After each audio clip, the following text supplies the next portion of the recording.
சென்னை திருவொற்றியூரில் திமுக மகளிர் அணி சார்பில் தண்ணீர் பந்தல் திறப்பு நிகழ்ச்சியில் வழங்கப்பட்ட வெள்ளரிக்காய் அழுகிய நிலையில் புழுக்கள் நெளிந்து காணப்பட்டதால் பொதுமக்கள் அதனை சாலையில் வீசி சென்றனர். கூடுதல் விவரங்களோடு இணைகிறார் செய்தியாளர் பிரபு. வணக்கம் பிரபு, விவரங்கள். சுபா வணக்கம். திருவொற்றியூரில் திமுக மகளிர் அணி சார்பில் தண்ணீர் பந்தலானது திறந்து வைக்கப்பட்டது. இதில் வழங்கப்பட்ட வெள்ளரிக்காய் அழுகிய நிலையில் புழுக்கள் நெளிந்த நிலையில் இருந்ததால் வாங்கியவர்கள் அதனை சாலையில் வீசி சென்ற சம்பவமானது நடைபெற்றிருக்கிறது.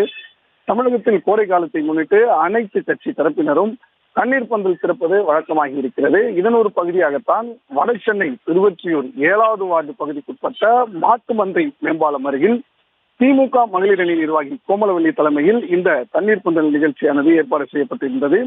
இதில் குளிர்பானங்கள், கிருமி பழம், வெள்ளரிக்காய், தர்பூசணி போன்ற பழங்கள் அடுக்கி வைக்கப்பட்டிருந்தது.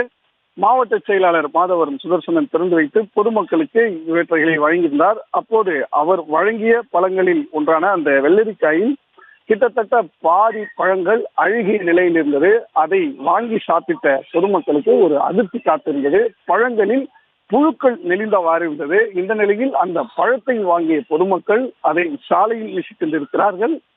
இவ்வாறாக பொதுமக்கள் சாலையில் அந்த வெள்ளரிக்காயை வீசி செல்வதும் அந்த வெள்ளரிக்காயில் புழுக்கள் இருந்த சம்பவமும் தற்போது அதிர்ச்சியை ஏற்படுத்தி இருக்கிறது.